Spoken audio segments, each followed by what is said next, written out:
আসসালামু আলাইকুম রহমতুল্লাহ। আজ ১৬ই জিলহজ ১৪৪৬ হিজরি, ৩০শে জ্যৈষ্ঠ ১৪৩২ বঙ্গাব্দ, গ্রীষ্মকাল, ১৩ই জুন ২০২৫ ইং শুক্রবার।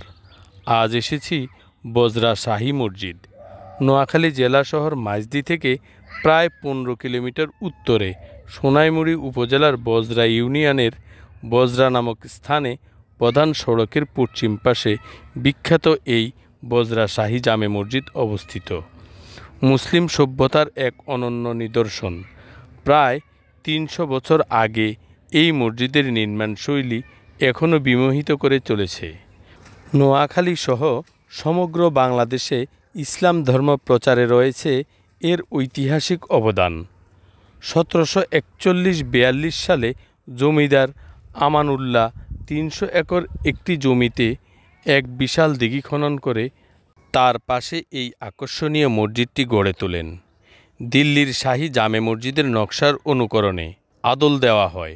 পরবর্তীতে ১৯১১ থেকে ১৯২৮ সালের মধ্যে জমিদার খান বাহাদুর আলী আহমেদ এবং তার পুত্র মুজিরউদ্দিন আহমেদ মসজিদটির ব্যাপক সংস্কার ও সৌন্দর্যবর্ধন করেন।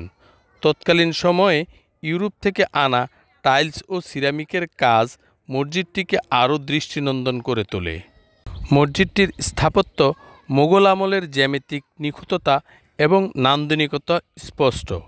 আয়তাকার মসজিদটির পূর্ব দিকে রয়েছে ৩টি মূল প্রবেশদ্বার এবং মাথার উপর রয়েছে 3টি গম্বুজ।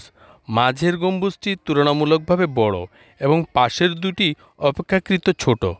4 কোণায় রয়েছে অষ্টাভুজাকৃতির বুরুজ। বাইরের দেয়ালে সিরামিকের মোজাইক ও রঙিন টাইলসের কাজ যে কোনো দর্শনার্থীর দৃষ্টি কেড়ে নেয়। মোগল সম্রাট মোহাম্মদ শাহের বিশেষ অনুরোধে পবিত্র কাবা শরীফের বাসিন্দা তৎকালীন অন্যতম বুজুর্গ আলেম হজরত মাওলানা শাহ আবু সিদ্দিকী এই ঐতিহাসিক মসজিদের প্রথম ইমাম হিসেবে নিযুক্ত হন। তার বংশধররা যোগ্যতা অনুসারে আজও এই মসজিদের ইমামের দায়িত্ব পালন করে আসছেন। বর্তমানে প্রথম ইমাম সাহেবের সপ্তম পুরুষ ইমাম হাসান সিদ্দিকী দায়িত্ব পালন করে চলছেন।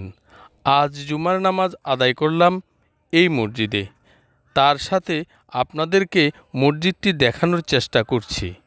আমাকে উৎসাহী রাখতে ও আপনাদের সুবিধার্থে আমি আপনাদেরকে প্রতি শুক্রবার একটি মসজিদের পরিচয় করিয়ে দিয়ে আসছি। যাদের কাছে আমার এই পরিচয় পর্বটি ভালো লাগে তারা সাবস্ক্রাইব করে রাখলে পরবর্তী মসজিদের পরিচয় পেতে সহজ হবে। আর যারা সাবস্ক্রাইব করে রেখেছেন তাদেরকে অসংখ্য ধন্যবাদ। আসসালামু আলাইকুম ওয়া রাহমাতুল্লাহ।